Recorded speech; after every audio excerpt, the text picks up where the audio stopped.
Tervist!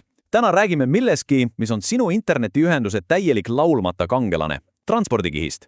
See on see nähtamatu võlur, mis taustal toimetab, et kõik lihtsalt töötaks. Oled sa kunagi peatunud ja mõelnud, kuidas see üldse võimalik on? Kuuled muusikat, sul on lahti, 10 veebilehte ja samal ajal oled videokõnes. Kuidas sinu arvuti suudab kõigi nende asjadega korraga žongleerida, ilma et, andmed täiesti sassi läheks? Just sellele küsimusele me täna vastuse otsimegi. Okei, lähme asja kallale. Kujuta nüüd hetkeks ette sellist pilti.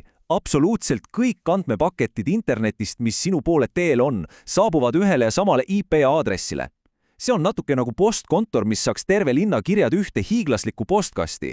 Nüüd on küsimus, kuidas paganat see üks Spotify laulu tükikene teab, et ta peab minema Spotify rakendusse ja ei sattu kogemata sinu e-kirjade sekka.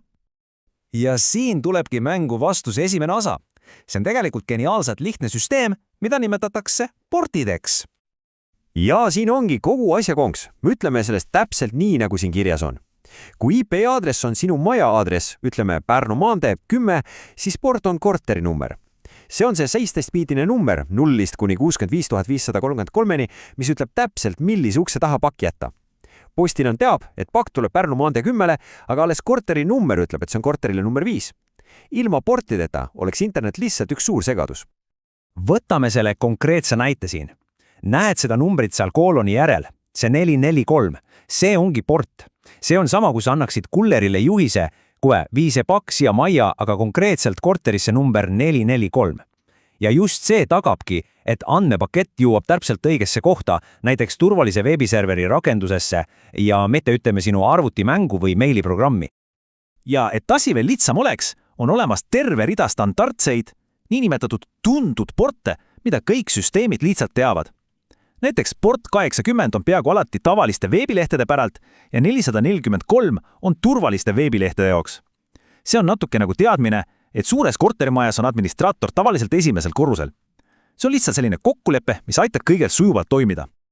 Okei, nüüd me siis teame, kuhu andmed lähevad. Aga see on ainult pool võitu. Nüüd on küsimus, kuidas me neid sinna kohale saadame. Ja siin, mu sõbrad, tuleb mängu üks väga oluline kompromiss. Mõtle korraks sellele küsimusele. Sinu vastus sõltub ju täielikult sellest, mida sa saadad, eks? Kui see on vanaema portselanist vaas, siis valid ilmselt töökindluse. Kui see on eelne ajaleht, siis on ehk kiirus olulisem. Ja täpselt sama loogika kehtib ka andmete kohta internetis. Transpordikiht pakub meile põhimõtteliselt kahte täiesti erinevat filosoofiat. Ja siin nad ongi, meie loo 2 peategelast, TCP ja UDP. TCP on nagu see ülikorralik kullerteenus, tead küll, see, mis helistab ette, andab jälgimiskoodi ja tagab, et pakk jõuab kohale täiesti tervena. Ja siis on UDP, see on pigem nagu postkart. Kirjutad aadressi peale, viskad postkasti ja loodad parimat. See on ülikiire ja lihtne, aga garantiisi pole. Niis, vaatame kõigepealt lähemalt seda meie usaldusväärset kullerit. Kuidas see TCP siis täpsemalt töötab? Kõige olulisem asi, mida TCP kohta meeles pidada, on see. Seda kasutatakse olukordades, kus viga lihtsalt ei ole valiku võimalus. Mõtle failide allalaadimisele. Sa ei taha ju, et su puhkusepildist oleks pooled pikslid puudu, eks? Või et sinu olulisest e-kirjast kaoks suvalised pooled sõnad. Just seda TCP väldibki. See tagab andmete terviklikkuse. Aga kuidas ta seda täpselt teeb? Saladus peitub milleski, mida kutsutakse 3-suunaliseks kätluseks. Ja see toimub enne, kui ühtegi reaalset andmebaiti saadetakse. See on põhimõtteliselt nagu viisakas telefonikõne.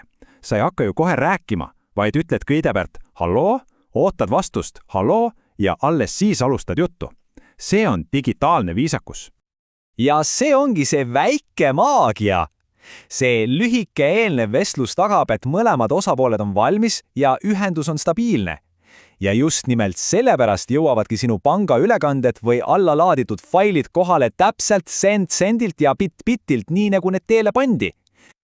Aga mis siis, kui sul pole aega viisakusteks? Mis siis, kui iga millisekund on arvel?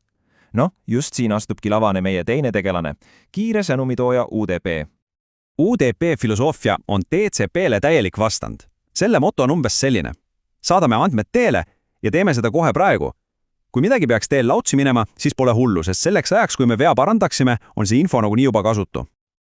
Nüüd, sa võid mõelda, et miks keegi üldse tahaks sellist ebatöökindlat protokolli, aga tegelikult on terve hulk olukordi, kus on täpselt see, mida vaja.